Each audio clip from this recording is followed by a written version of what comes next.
मित्रांनो, आजचा व्हिडिओ क्रमांक 4.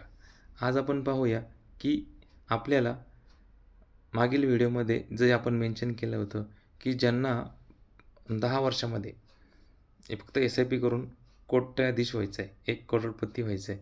तर आपण त्यांना सांगितलं होतं की ₹36,000 ची एस-आय-पी तुम्ही दर महिन्याला करा. म्हणजे तुम्हाला 10 वर्षामध्ये 1 करोडपती होता येईल. पण जर समजा एका कमेंटमध्ये मला असं कळलं की त्यांनी असं म्हटलं आहे, की आम्हाला लमसम पण टाकायची आहे आणि आम्हाला एस-आय-पी पण करायची. तर मग आम्ही किती लमसम केली पाहिजे, की ज्यामुळं आम्ही 10 वर्षामध्ये कोट्याधीश होऊ शकतो. तर मी त्यांना एक सोपा मार्ग सांगितला, की तुमच्याकडे आता ₹12.5 लाख असतील. जर तुमच्याकडे ₹12.5 लाख असतील, तर आपण त्यावर 15% रिटर्न मिळवू शकतो. 15% रक्कम रिटर्न्स मिळाल्यावर आपली गुंतवणूक जी आहे 12.5 लाख त्यावर आपल्याला त्या ठिकाणी ₹38 लाख बेनिफिट 10 वर्षामध्ये भेटू शकतो. आणि टोटल रक्कम होईल आपली ₹50 लाख आसपास. आता दुसरी गोष्ट म्हणजे एस-आय-पी किती करायची?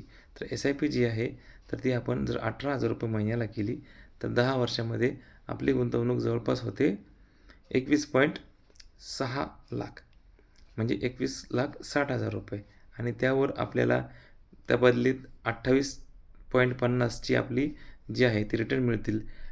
एकूणच आपली एस-आय-पीमधली गुंतवणुकीतून आपल्याला 50 लाख मिळतील आणि लमसममधल्या गुंतवणुकीमधून सुद्धा आपल्याला 50 लाख मिळतील. असे सुमारे आपण ₹1,00,00,000 10 वर्षामध्ये लमसम प्लस एस-आय-पी करून घेऊ शकतो.